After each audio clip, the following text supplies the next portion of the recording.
श्री स्वामी समर्थ. तुम्हा सर्वांचे आपल्या यूट्यूब चॅनलवरती मी अगदी मनापासून स्वागत करते.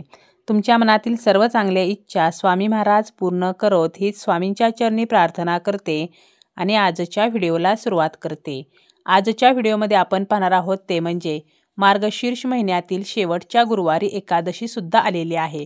त्यामुळे एकादशी आल्यामुळे मार्गशीर्ष गुरुवारच्या व्रताचे उद्यापन करावे की नाही, उपवास नक्की कधी सोडावा, तसेच उद्यापन करताना कोणत्या चुका करू नयेत, हे उद्यापन कसे करावे याची संपूर्ण माहिती आपण या व्हिडिओमध्ये पाहणार आहोत. व्हिडिओला सुरुवात करण्या अगोदर तुम्ही जर चॅनलवरती नवीन असाल आणि पहिल्यांदाच माझे व्हिडिओ पाहत असाल तर चॅनलला सबस्क्राईब करा. व्हिडिओतील माहिती आवडली तर व्हिडिओला लाईक करा. मार्गशीर्ष महिन्यामध्ये मार्गशीर्ष गुरुवारी घरोघरी श्री महालक्ष्मी व्रत जे आहे तर ते केले जाते.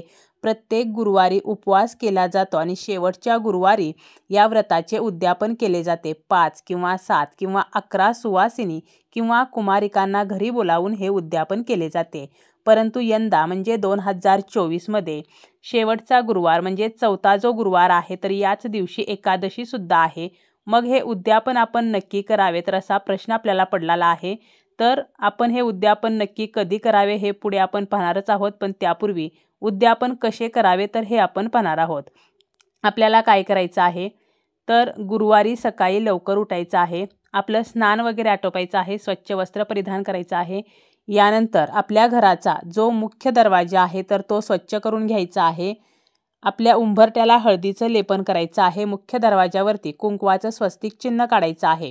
गुरुवार असल्यामुळे आपल्याला या दिवशी केस धुवायचे नाहीत. फरशी जी आहे तर ती सुद्धा पुसायची नाही किंवा आपल्याला देव जे आहेत तर ते सुद्धा साफ करायचे नाहीत. म्हणजे काय तर आपण जे देव स्वच्छ करत असतो घासून पुसून, तर असे देव गुरुवारी कधीही स्वच्छ करायचे नसतात. कारण यामुळे काय होतं, आपला जो गुरुग्रह आहे तर तो कमजोर होत असतो. म्हणून गुरुवारी फरशी पुसणे, केस धुणे किंवा डीप क्लिनिंग करणे तर या गोष्टी टाळायच्या असतात.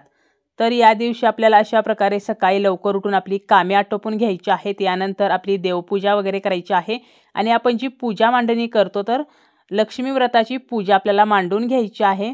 दिवसभर उपवास जो आहे तर तो आपल्याला करायचा आहे आणि सायंकाळी आपल्याला काय करायचं आहे तर देवीची पूजा करायची आहे. त्यानंतर आपल्याला कथा वाचायची आहे, आरती करायची आहे, नैवेद्य दाखवायचा आहे आणि यानंतर कुमारिका किंवा सुवासिनींना आपण जे बोलावलेलं आहे तर त्या घरी आल्यानंतर त्यांना सर्वप्रथम आपल्याला त्यांचे पाय जे आहेत तर ते आपल्याला धुवायचे आहेत. त्यानंतर ते एका स्वच्छ कपड्याने आपल्याला कोरडे करायचे आहेत. त्यांच्या पायावरती कुंकवाने स्वस्तिक चिन्ह काढायचं आहे. त्यांना बसायला आपल्याला आसन द्यायचं आहे. त्यानंतर त्यांना हळदी कुंकू लावायचं आहे. त्यांचं औक्षण करायचं आहे आणि आपल्याला त्यांना गोडाचा पदार्थ खायला द्यायचा आहे. तुम्ही अगदी पुरणपोळीचा स्वयंपाकसुद्धा बनवू शकता. त्याचप्रमाणे लक्ष्मी व्रताची जी पुस्तिका आहे तर ही एक पुस्तिका आणि त्यासोबत एक फळ जे आहे तर ते सुद्धा द्यायचं आहे आणि एक भेटवस्तूसुद्धा द्यायची आहे. जर तुम्ही कुमारिकांना बोलावलेले असेल तर ज्या वयातील कुमारिकांना आपण बोलावलेले आहे तर त्या पद्धतीनुसार आपण भेटवस्तू ज्या आहेत तर ते आणू शकतो. म्हणजे बांगड्या आणू शकतो, नेल पेंट, मेहंदी कोन, रुमाल, तर अशा छोट्या छोट्या भेटवस्तू आपण देऊ शकतो. जर आपण सुवासिनींना बोलावले असेल तर त्यांची आपल्याला ओटी जी आहे तर ती भरायची आहे. तुम्ही ही ओटी साडीने भरू शकता किंवा खणाने भरू शकता. त्यासोबत आपल्याला एक भेटवस्तू द्यायची आहे आणि सौभाग्यवतींना भेटवस्तू देताना सौभाग्याच्या वस्तू द्यायच्या आहेत. हळदी कुंकवाचा करंडा आपण देऊ शकतो. त्याचप्रमाणे छोटंसं मंगळसूत्र देऊ शकतो, बिंदी देऊ शकतो, नथ देऊ शकतो किंवा हिरव्या ज्या बांगड्या आहेत तर त्या दिल्या तरीसुद्धा चालतील. तर अशी भेटवस्तू आपल्याला सुवासिनींना द्यायची आहे. तर अशा प्रकारे आपल्याला हे उद्यापन जे आहे तर ते करायचं आहे आणि दुसऱ्या दिवशी म्हणजे शुक्रवारी आपल्याला उत्तर पूजा जी आहे तर ती करायची आहे. आता ही उत्तर पूजा कशी करावी तर दुसऱ्या दिवशी सकाळी लवकर उठून स्नान आटोपून आपल्याला काय करायचं आहे, आपण ज्या ठिकाणी पूजा मांडलेली आहे त्या ठिकाणी दिवा लावायचा आहे. त्यानंतर लक्ष्मी मातेची आरती करायची आहे आणि त्यानंतर आपल्याला हातामध्ये तांदूळ घ्यायचे आहेत आणि लक्ष्मी मातेला आपल्या घरामध्ये अखंड वास करावा म्हणून प्रार्थना करायची आहे. पूजेमध्ये काही चूकभूल झाली असेल तर क्षमा मागायची आहे आणि हे तांदूळ आपल्याला लक्ष्मी मातेच्या मूर्तीवरती, त्यानंतर गणपतीच्या मूर्तीवरती, अजून तुम्ही काय श्रीयंत्र वगैरे ठेवलेलं असेल तर त्या सर्वांवरती टाकायचं आहे. त्यानंतर सर्वप्रथम कलश जो आपण पूजेमध्ये मांडलेला आहे तो हलवायचा आहे आणि आपल्याला लक्ष्मीची मूर्ती, ह्या सगळ्या ज्या मूर्त्या आहेत तर त्यासुद्धा हलवायच्या आहेत. कलशातील पाणी जे आहे तर ते घरामध्ये शिंपडायचं आहे. घरातील जे सदस्य आहेत त्यांच्या अंगावरती टाकायचं आहे. उरलेलं पाणी इतर झाडांना घालायचं आहे. तुळशीला चुकूनही घालायचं नाही. त्याचप्रमाणे कलशावरील नारळ जो आहे तर तो आपण विसर्जित करू शकतो किंवा फोडून त्याचा प्रसाद खाऊसुद्धा शकतो. बरेच जण हा नारळ देवी स्वरूप ठेवलेला असतो म्हणून फोडत नाहीत, तर तो विसर्जित करतात. आपल्या पद्धतीनुसार आपल्याला करायचं आहे. पूजेमध्ये वापरलेली पाने फुले आपल्याला विसर्जित करायची आहेत. कलशातील जे नाणं आहे, सुपारी आहे, तर ते तुम्ही तिजोरीमध्ये एका लाल कपड्यामध्ये बांधून ठेवू शकता किंवा विसर्जित करू शकता. फळे जी आहेत तर ते आपल्याला खायची आहेत. त्याचप्रमाणे अजून तुम्ही ज्या वस्तू ठेवलेल्या आहेत, जी ओटी वगैरे भरलेली आहे, तर ती ओटी आपण स्वतः वापरू शकतो किंवा एखाद्या सौभाग्यवतीला देऊ शकतो. त्याचप्रमाणे पूजेमध्ये वापरलेले जे तांदूळ आहेत, कलशाखाली जे आपण तांदूळ ठेवलेले असतात, तर त्याची आपल्याला खीर बनवायची आहे आणि घरातील सर्व सदस्यांना प्रसाद म्हणून द्यायची आहे.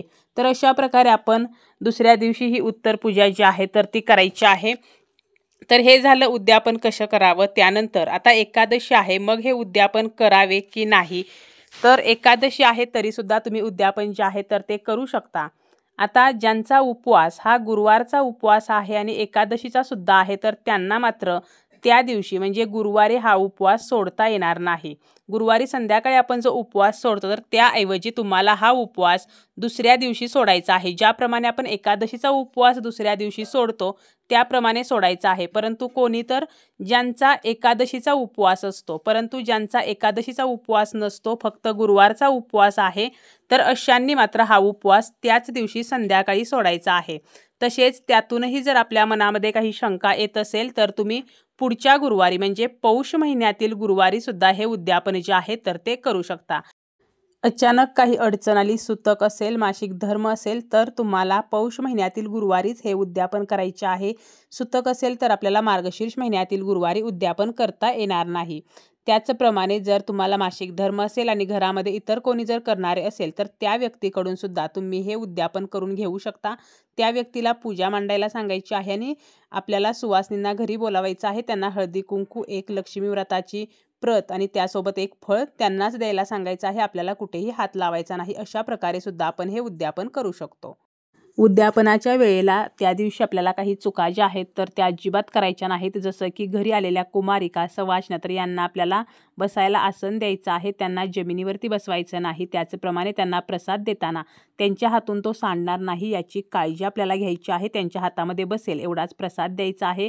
त्याचप्रमाणे फळे देताना खराब फळे द्यायची नाहीत.